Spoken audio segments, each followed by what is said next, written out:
오늘은 이사야 28장 25절의 말씀을 소맥을 줄줄이 심으며 라는 제목으로 설교했던 찰스 스펄전 목사님의 설교 가운데 세 번째 요점인 파종을 위해 최상의 씨앗을 선택하라 라는 내용을 읽고 묵상하도록 하겠습니다. 먼저 본문의 말씀을 읽겠습니다. 지면을 이미 평평히 하였으면 소해향을 뿌리며 대회향을 뿌리며 소맥을 줄줄이 심으며 대맥을 정한 곳에 심으며 귀리를 그 가에 심지 아니하겠느냐. 아멘. 설교 내용을 읽도록 하겠습니다.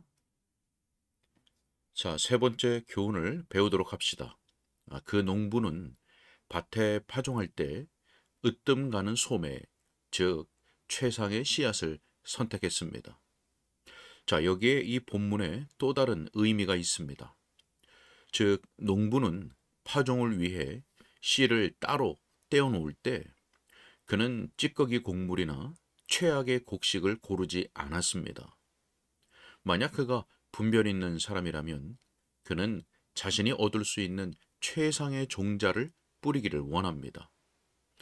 많은 농부들이 파종을 위해 좋은 소맥 종자를 얻기 위해 온 지방을 두루 다닙니다. 나쁜 종자에서는 좋은 수확을 기대할 수 없기 때문이지요. 자, 이 농부는 하나님께로부터 주요한 곡물, 즉 엄선된 종자를 심도록 배웠습니다. 제가 만약 주님을 향해 그리스도인으로서 파종을 한다면 저는 가장 순수한 형태의 거룩한 신앙을 심어야 할 것입니다. 그리고 이것을 위해 우선 가장 중요한 교리들을 믿음으로써 그렇게 하려고 노력할 것입니다. 저는 예수께서 가르치셨던 순수한 진리를 믿는 것을 좋아합니다. 만약 제가 제 영혼에서 거룩한 성품의 열매를 맺기 원한다면 그것은 하나님의 성령에 의한 참된 가르침에서 나올 것이기 때문입니다. 거짓은 언제나 죄를 낳습니다. 하지만 진리는 거룩함을 낳고 또 육성합니다. 그러므로 여러분과 저는 우리의 씨앗을 신중하게 골라야 하고 진리와 오류를 분별하고 선택해야 하는 것입니다. 그리고 우리 영혼으로 하여금 주님의 말씀에 일치하는 것을 제외하고는 그 어떤 것도 받아들이도록 해서는 안 됩니다. 우리는 가장 중요한 진리들 중에서 선택해야 합니다. 저는 가장 사소한 일들에 가장 큰 중요성을 부여하는 사람들을 알고 있는데 그것은 판단의 오류입니다. 저는 보통의 사람들로서는 이해할 수 없는 차이점을 내세우면서 그 구성원들이 이러한 사소한 차이점들을 위해서 끊임없이 싸우는 그러한 교단을 알고 있습니다. 그들은 심지어 충분히 배타적이지 않다는 이유로 서로를 배격하기도 합니다. 만약 맹렬한 노력으로서 그들 모두 한 가지 합의점에 이르렀다고 해도 그들은 또다시 논쟁의 이유가 될 만한 요소를 찾아내려고 애쓰며 다시 서로를 배격하기 시작합니다. 그들은 마치 수은과도 같습니다. 수은을 탁자 위에 부어 보십시오.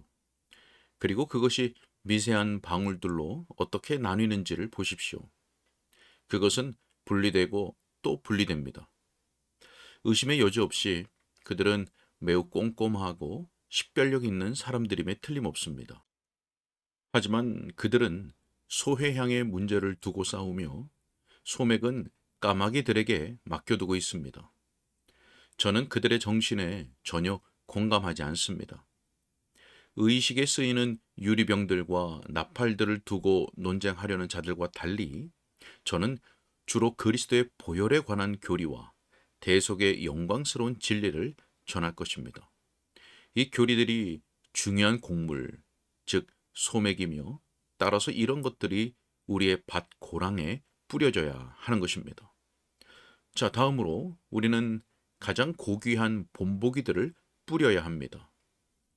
많은 사람들이 시작할 때 나쁜 본보기를 고름으로써 발육에 방해를 받습니다.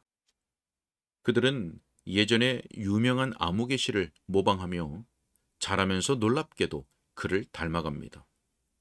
그의 가장 좋은 점은 빼두고 말입니다. 기분이 우울한 성향의 어떤 목사님이 있습니다. 그가 하나님의 자녀들의 깊은 경험에 대해 말씀을 전하는데 결과적으로 일단의 훌륭한 사람들이 우울해지는 것이 그들의 의무라고 여깁니다. 여러분 얼마나 어리석은 일인지요. 우리는 어떤 사람의 약점들을 그대로 본받아서는 안 됩니다. 바울처럼 되고 싶다고 해서 약한 시력을 가질 필요는 없습니다. 도마처럼 되기 위해 의심할 필요는 없으며 베드로처럼 되기 위해 성급할 필요는 없습니다. 서로 여러분이 어떤 훌륭한 사람을 본받고 싶다고 해도 멈추어야 할 지점이 있습니다. 하지만 만약 제가 인간을 본보기로 삼아야 한다면 저는 하나님의 성도들 중에서 가장 용감한 사람들 중에 한 사람을 얻고 싶습니다. 하지만 여러분이 그리스도 예수에게서 발견하는 저 완벽한 모범을 따르는 것이 얼마나 훨씬 좋을는지요? 여러분이 거룩한 삶의 소맥을 뿌릴 때에 여러분이 할 수 있는 한 최상의 종자를 뿌리십시오. 그리스도 예수를 여러분이 본받아야 할 삶의 본보기로 삼음으로써 그렇게 하십시오. 자, 우리는 가장 깨끗한 심령을 가졌는지를 살펴봄으로써 최상의 소맥을 뿌릴 것입니다. 영혼들이 자아와 교만과 낙심과 게으름과 또는 세상의 다른 얼룩에 의해 얼마나 쉽게 더럽혀지는지요?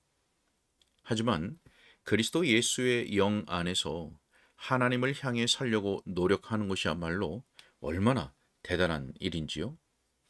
우리가 겸손하게 자신을 낮추고 자기를 희생하며 순결하고 깨끗하며 거룩하게 되기를 바랍니다. 이런 결실은 오직 성령에 의해서만 맺을 수 있습니다. 자, 엄선된 씨를 뿌리는 또 하나의 방식이 있습니다. 우리는 하나님과의 친밀한 교제 속에서 살아가야 합니다.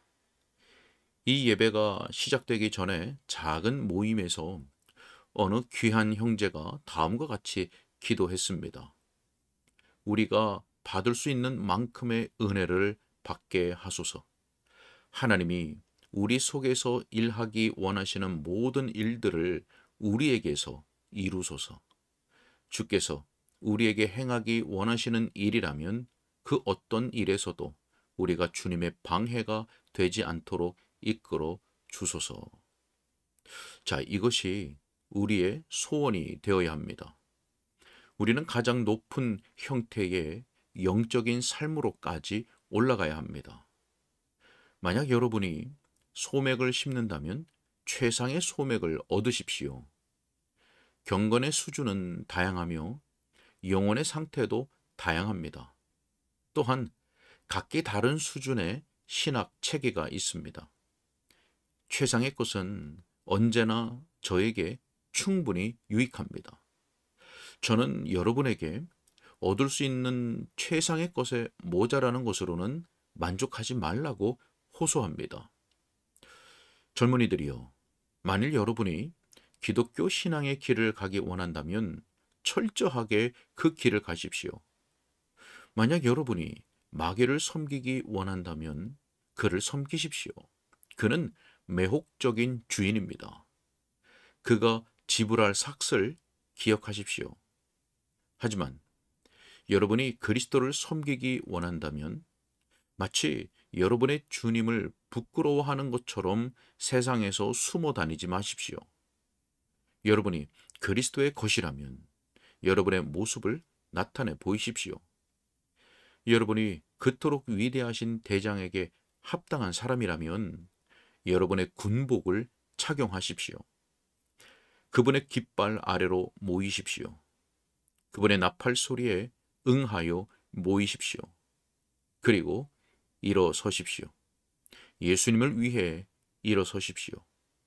여러분 안에 남자다움이 있다면 그리스도를 위한 이 대의가 그 모든 것을 요구합니다.